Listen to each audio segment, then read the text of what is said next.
la formation en marketing de réseau. Et oui, en France, on a 15 ans de retard au moins sur ces modèles économiques innovants. Le marketing de réseau, c'est quelque chose qui fait couler beaucoup d'encre pour de mauvaises raisons. Alors, est-ce que c'est pyramidal? Est-ce que c'est de la réunion Tupperware? Aujourd'hui, tout ça est en train d'évoluer à la vitesse de la lumière. Le digital est passé par là et ce serait presque une faute grave que les professionnels ne s'y intéressent pas de plus près. Je suis Dominique Saut, je suis spécialisé dans tout ce qui touche à la transition professionnelle et au modèle économique innovant. Dans cette vidéo, vous allez trouver en descriptif un lien vers une formation qui va vous permettre d'ouvrir les yeux sur les alternatives emploi, sur les possibilités aujourd'hui offertes par des sociétés, de permettre à des gens d'opérer une transition, de se diversifier, de peut-être lâcher un trapèze, en rattraper un autre. Vous allez voir que on vous propose à la fois de découvrir comment certaines sociétés aujourd'hui cherchent à collaborer avec des indépendants, peut-être vous, comment ces sociétés ont mis sur pied des modèles économiques alléchants, et on vous évitera aussi quelques pièges. Donc cliquez sur ce lien et on se retrouvera de l'autre côté.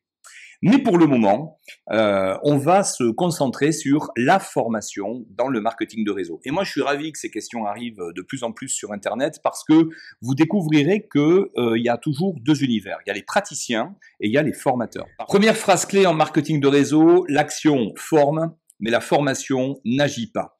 Quand on est un spécialiste du marketing de réseau, on découvre très vite qu'on rentre dans un univers qui est très perturbant. On estime qu'il faut 1 an pour comprendre psychologiquement les différences entre le secteur traditionnel et le marketing de réseau.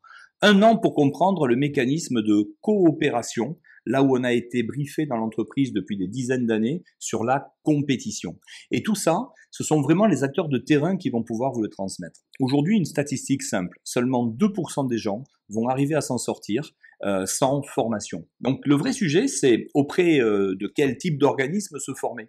Et la bonne nouvelle, c'est que le marketing de réseau est une industrie dans laquelle la formation est complètement imbriquée dans l'accompagnement de terrain des gens. C'est-à-dire que si vous rentrez dans la bonne équipe et dans la bonne entreprise, la formation va vous être offerte. Ce ne serait d'ailleurs pas légal de vous la faire payer. Autrement dit, on est dans un modèle où les gens qui étaient là avant et qui connaissent la manière de faire fonctionner l'entreprise vont transmettre à d'autres, un peu comme dans du compagnonnage nouvelle génération. Donc, premier réflexe, si vous devez aujourd'hui avancer dans le marketing de réseau, demandez-vous comment vous pourriez être en train d'apprendre en même temps que vous êtes en train de développer votre projet. C'est quand même assez sympa. On pourrait imaginer ça comme un business game, comme une occasion finalement d'apprendre sans prendre de risques, parce que vous allez avoir le soutien d'un sponsor, quelqu'un qui va vous montrer la voie, et c'est vraiment par cette porte-là que je vous recommande d'aborder la formation en marketing de réseau. Je vois beaucoup trop de gens aujourd'hui se perdre et dépenser énormément d'argent dans des modules de formation, souvent d'ailleurs proposés par des gens qui ne sont pas sur le terrain.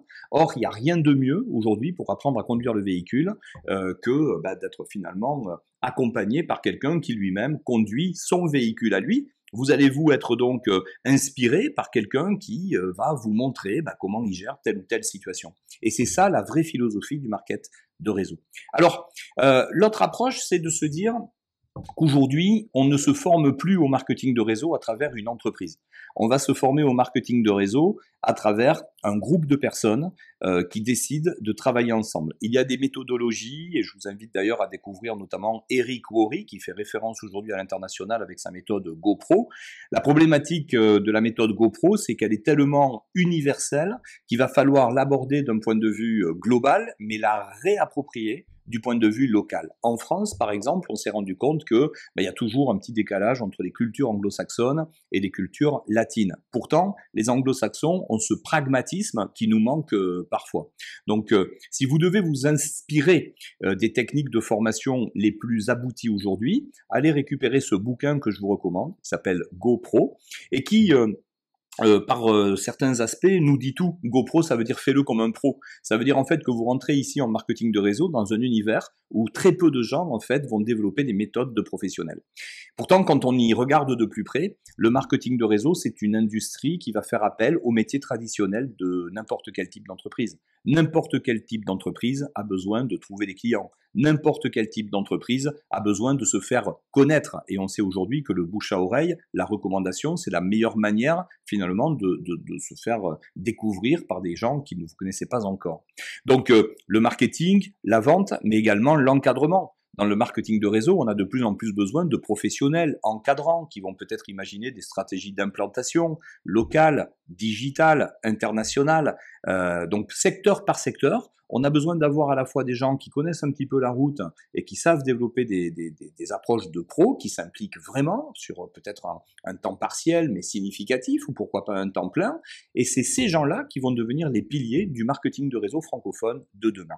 Moi, je suis toujours frappé de voir aujourd'hui à quel point l'intelligence qu'on a dans le marketing de réseau n'a pas encore été comprise par la plupart des professionnels. Et j'ai été comme ça. À une époque de ma vie, quand on m'a présenté ces modèles, moi j'étais dans le secteur de la finance, on m'a parlé d'une société qui était dans le secteur santé-bien-être, et je me suis dit, mais attends, moi je suis dans la finance, comme j'ai dit avec beaucoup d'arrogance à l'époque, j'ai vu quelqu'un qui me parlait d'un jus de fruits antioxydant, et je lui ai dit, je ne vais pas me mettre à vendre du banga. Si vous voulez, j'avais un petit problème d'identité. Et ce problème d'identité, que j'appelle du coup maintenant l'effet banga, je peux vous garantir qu'il fait passer à côté de très belles opportunités tout un ensemble de professionnels. Donc si vous vous intéressez à la formation au marketing de réseau, si vous voulez faire les choses comme un pro, et surtout si vous voulez aller vers la promesse du marketing de réseau, ne vous limitez pas à cette sensation ordinaire qui consiste à imaginer que le marketing de réseau, c'est de la vente directe. La vente directe, c'est le premier pilier du marketing de réseau, mais vous en avez deux autres. À côté de la vente directe, qui n'est pas forcément le métier le plus sexy, vous allez avoir le marketing relationnel. Le marketing relationnel, on devrait tous en faire. Aujourd'hui, sur Internet, ça s'appelle l'affiliation, et c'est la possibilité finalement d'encaisser une commission parce qu'on a aidé une entreprise à trouver des débouchés, des partenaires et des clients.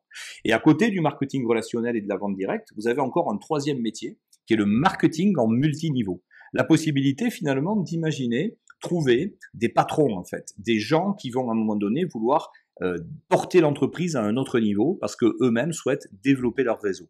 Vous avez des gens aujourd'hui qui vont peut-être partir depuis la France et qui vont trouver un leader à l'autre bout du pays ou en Europe ou à l'autre bout du monde. Et de cette manière-là, de personne à personne, de leader en leader, vous ne savez pas qui vous allez rencontrer. Vous allez peut-être vous recruter des gens demain qui vont recruter des gens après-demain, et vous allez peut-être trouver troisième niveau, quatrième niveau, la personne avec laquelle tout d'un coup, boum, vous allez travailler en direct. Donc le multiniveau, c'est cette manière finalement de vous mettre en situation de développer un réseau avec la terre entière, parce que ces sociétés-là sont prêtes à vous rémunérer en fonction du volant d'affaires que vous allez développer en équipe. Donc aujourd'hui, il y a énormément de malentendus sur le marketing de réseau parce qu'on limite ça à la vente directe. Alors s'il vous plaît, si vous rentrez demain en marketing de réseau, ne devenez pas l'homme ou la femme sandwich de votre entreprise. L'enjeu est à un tout autre niveau.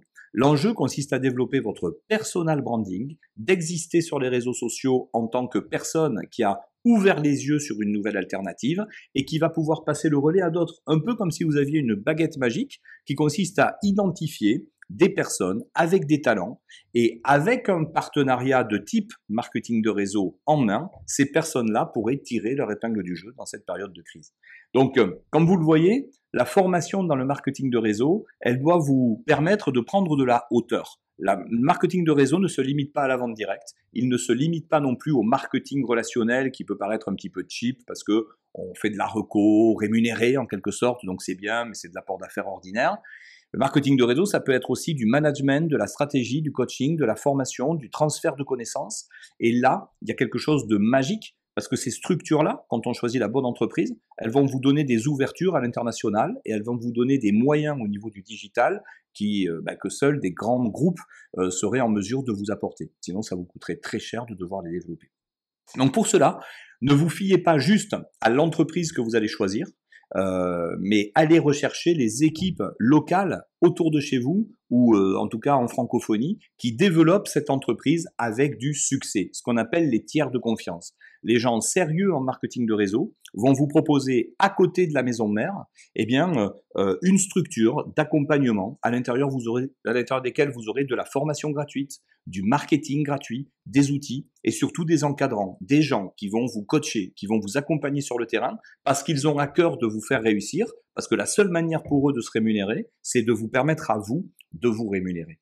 Donc vous verrez que ce modèle est ainsi fait qu'il ne doit pas vous amener à dépenser trop d'argent dans la formation et à le faire intelligemment avec des gens qui connaissent la route et qui sont en train de vous montrer comment travailler pour générer des profits. Le marketing de réseau, c'est un endroit où on génère des profits et où on ne développe pas trop de charges. Alors tout ça, on aura l'occasion de le développer. Si jamais ça vous intéresse d'en savoir plus, je vous ai préparé vraiment cette micro-formation à l'intérieur de laquelle, dans le lien qui suit, vous n'avez plus qu'à cliquer et vous trouverez une vision plus élargie de l'environnement économique dans lequel on se situe, la possibilité pour chacun d'entre vous de trouver votre espace, et puis, si le cœur vous en dit, pourquoi pas aller plus loin et rencontrer des gens qui sont en train de développer ce type d'activité sérieusement dans la vraie vie pour vous permettre de vérifier si c'est fait pour vous. Je vous souhaite de belles découvertes dans ce domaine-là, et puis je vous dis à très bientôt.